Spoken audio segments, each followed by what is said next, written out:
Happy Valentine's Day to everyone out there.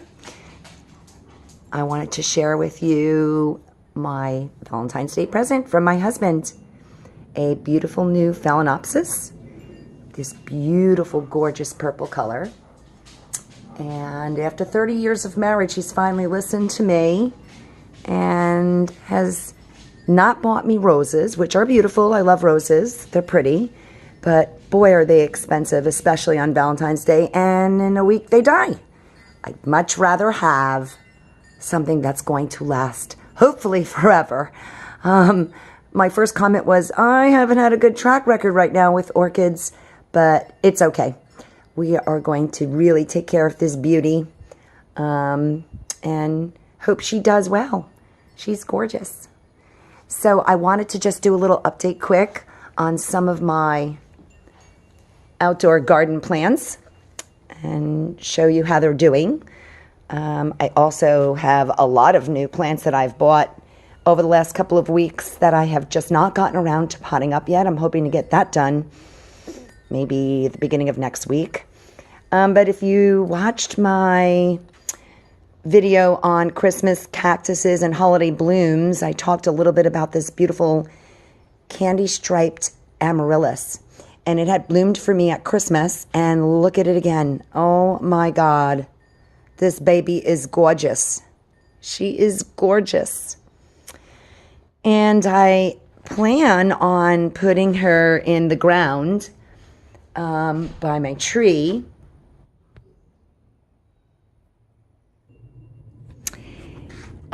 She is a beaut. I plan on putting her in the ground. I think that's what I was just saying. Out here underneath my crepe myrtle tree. I am going to be kind of circling that in with some pavers.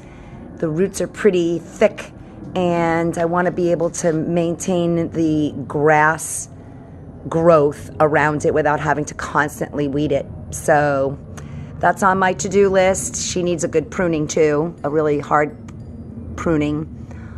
It makes them grow thicker and stronger limbs, and if you are not familiar with crepe myrtle, they have absolutely beautiful blooms that last for quite a few months starting in the early summer. So there's my Amaryllis, gorgeous. And I had also shared Poinsettias that I have in the ground. It is now February, I don't know, 12th, 13th, 14th, Valentine's Day, duh. Okay. Look at how beautifully red this poinsettia still is. Absolutely gorgeous. It just keeps on maintaining its beauty. I don't really give it any water. I think I gave it some water last week. We are in the dry period right now. But wow, absolutely beautiful. And I got a new one from my mom this year in a small little, I think 8-inch pot. She's not looking so hot right now, you know. She's going to start thinning out a little bit. But I repotted her quick in here. And I'm going to play around and see how she does on my lanai, which will get more sun than the poinsettia I just showed you. So I'm going to play around with her and see what she does for me next year. And come spring, I'm going to, you know, when their red bracts start falling off, I'm going to give them a hard pruning back also so they can start regrowing bushier and fuller. And my other guy, and you see I have such a mess. I have so much to do. So little time and so much to do. And here is my other baby. Beautiful, beautiful. So pretty. I know there are so many other varieties out there. I was just watching another YouTube video, Joy Us Garden, and she had this red and white striped one. I'm going to be looking online to get my hands on that baby. So also, I have these beautiful dwarf tibouchinas. They make beautiful, gorgeous purple flowers. They bloom from about November, and we are now February, and you can see all of the buds. Oh, just tons and tons of buds. And I've been trying to prune them so that they grow into a very small, maintainable tree. I have 2 of them, one right here and one right over there. And the other day I came out here and I'm like, something is wrong with this. It was so much fuller, so much fuller. And I'm like, what the heck happened? And then it hit me. Even though they've left them alone for months, I guess the deer decided to come and munch. And they had a wonderful feast, and I'm super sad. This was completely out all the way. I don't even know how I can describe how full this was, but yep. So the deer liked the tibouchina. Now, they have not come back and eaten the rest, so maybe they munched on it and got a tummy ache. I don't know. I hope that's the case, because I do love the deer, but I also love my plants. And same with this guy. He was not as full, but definitely fuller than what he was. And you can see everywhere there are these bare sticks like this. That's where they just chewed it to pieces. So we're going to leave her alone till about early spring, and then I'm going to give this guy a pruning too. I go back and forth, girls, guys, whatever. And let her come back in and fill out and hope the deer leave them alone.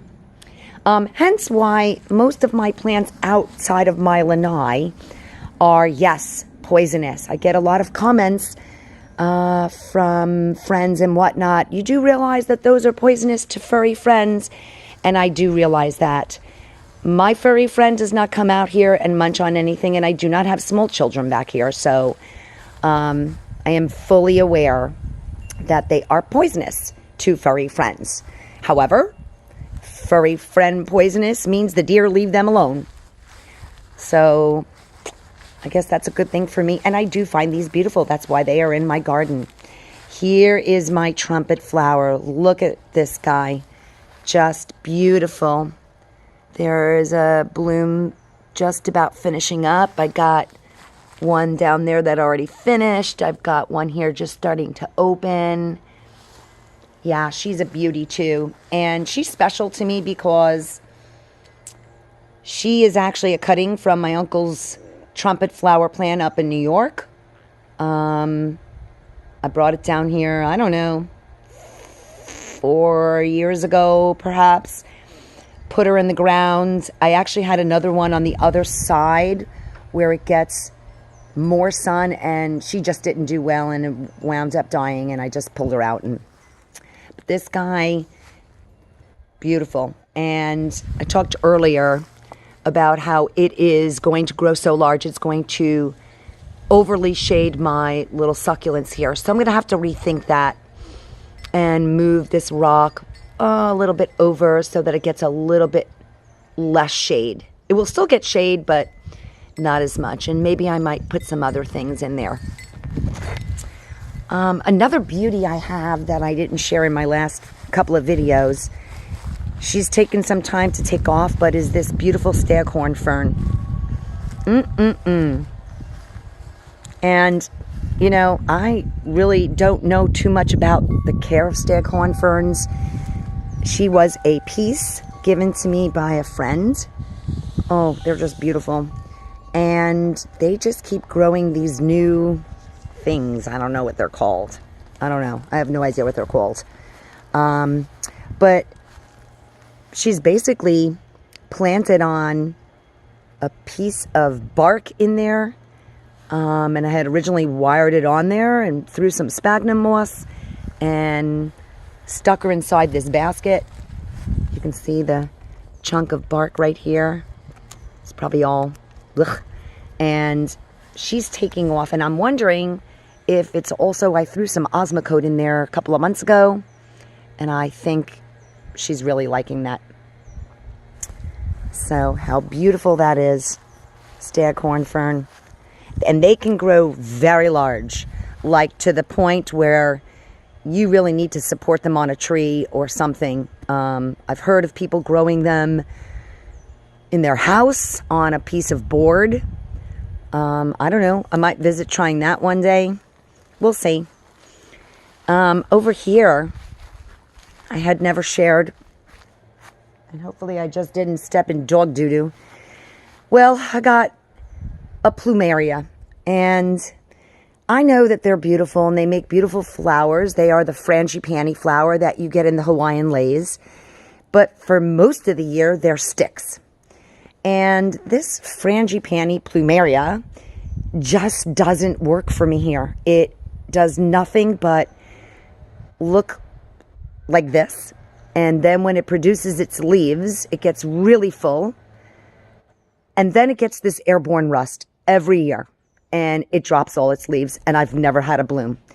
So last year, I decided to chop this baby down.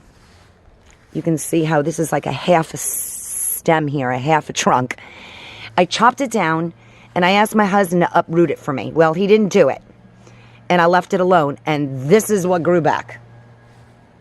And it got all its leaves again, and then got that airborne rust. And I've treated it, but it's just not happening. So, sadly, I am going to remove this. I'm not a huge crazy fan of it, and it's going to go. This is my star jasmine, and boy, oh boy, beautiful. Star jasmine, beautiful. They smell, the flowers smell so pretty. You have to get your nose up close.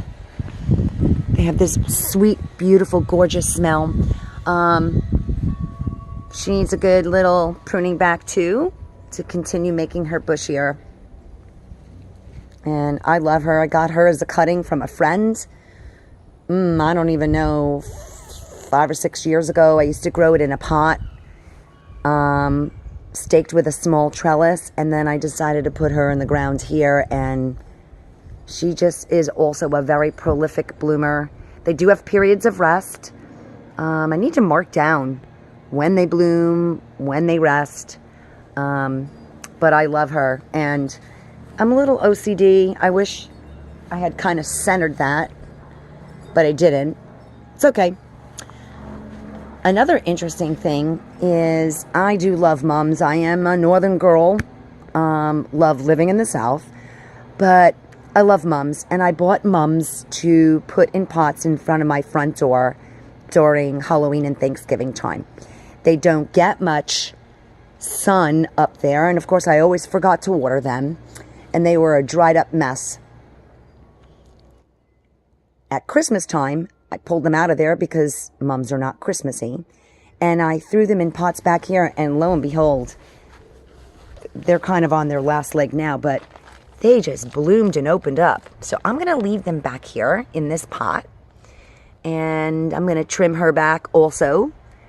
And see if they come back for me next year. I'm not really sure with Florida heat what's going to happen. But we'll see. I threw them all in these pots back here. Here's another guy. You can see, look, starting to open up. Couple of flowers here, and like I said, I bought these in October. So, and matter of fact, this is what they looked like. All their buds dried up, and I never got any blooms up there. So we'll trim them back after these flowers are done and give them some fertilizer, and we'll see what happens. We'll see if they come back for me next year in the fall, and then I'll move them into the pots up by my front door and then bring them back. So, and of course my bromeliads, I've shared that with you before. And one last thing I want to share with you, since I am into succulents and cacti, I have this cute little ponytail palm. Let's go back inside.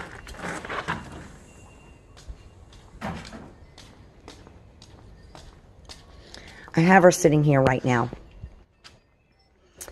And it is not a palm at all. It is a succulent. And I have this thing about having a plant in every room of the house. I guess it's like a feng shui thing, even though I'm not into feng shui. But I want a plant in every room of the house. And so I have this upstairs in my daughter's room. Well, kind of at the top of her stairs. because I can see it when I pass by that door, and this way I remember to take care of it because she won't take care of it. I'm thinking I'm going to repot her, and I'm going to put her outside here in the summer and then bring her back in the winter. I don't know. I have to figure that out. But what I wanted to share with you is I knew nothing about ponytail palms until I bought the house that I'm living in. And I want to show you something quite amazing. Like I said, it is a succulent, and this thick trunk here, they call it an elephant foot. It's supposed to look like an elephant foot. This one doesn't really show you how it looks like an elephant foot, but yes, love, I'm filming. It's okay.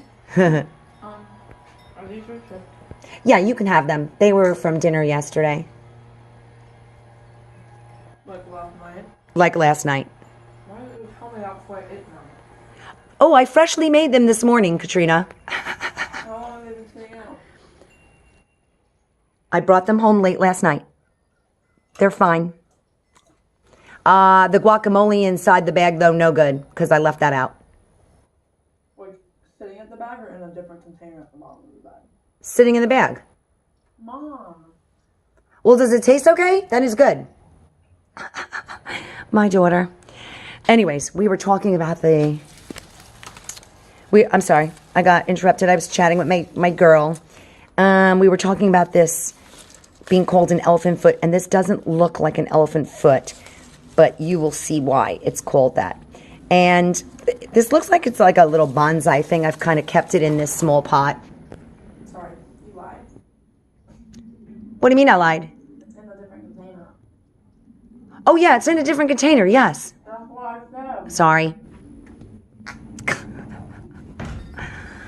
I've kind of left it in this small little pot. It actually came glued with rocks. I hate when they do that. I broke that apart and repotted it in its same pot, but, you know, took all those glued on rocks. That's always an indication that something's a succulent. They seem to like to glue on rocks. I don't know why. But, like I said, I knew nothing about ponytail palms till I moved to this house. The people who owned this home built it about 15 years ago, and they own a ponytail palm that apparently they've moved from home to home over the course of 25 years. And when they sold this home, which I bought 3 years ago, going on 4, this ponytail palm was just too big to unearth and bring with them to their new home. They didn't move far, like 10 minutes, but let me show you what a ponytail palm looks like when you plant it outside here in Florida and let it continue to grow for 25 years.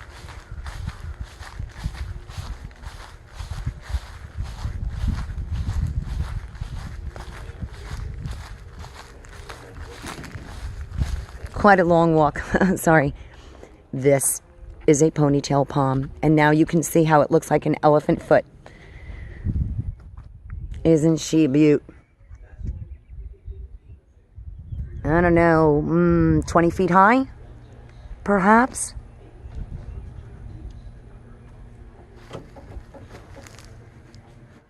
Beautiful. You can see how her roots have literally torn up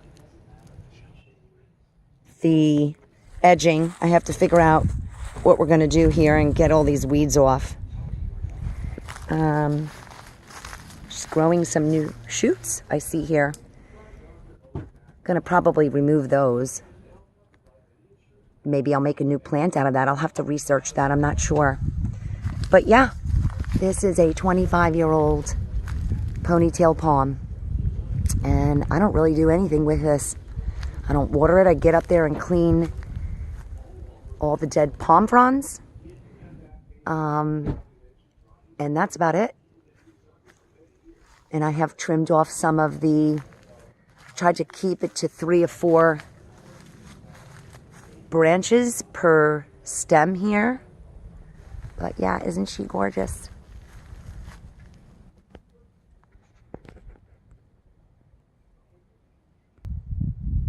So yeah, that's my ponytail palm. Well, I hope you enjoyed my little garden update. Hopefully I'll be able to get to potting up all these new cacti I have bought. I have also gotten some things mailed that I just received from Leaf and Clay. And I got to get them in pots. Just been super busy. Hopefully the deer will leave my stuff alone. And one of my other friends out here sunning himself. Oh, there's 2 today. Wow. Okay, I don't know if it's the mama and the baby. I call him Sully. Ooh. Let's see if I can zoom in on him. Yeah, he's a decent size. Just hanging out, enjoying the sun. And let's follow the bank around slowly so we don't get so dizzy. Where's the baby?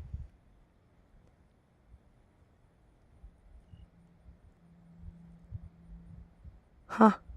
There he is. Yeah, that's a baby. I don't know if this is coming out clear or not. And it's a little hard to film this.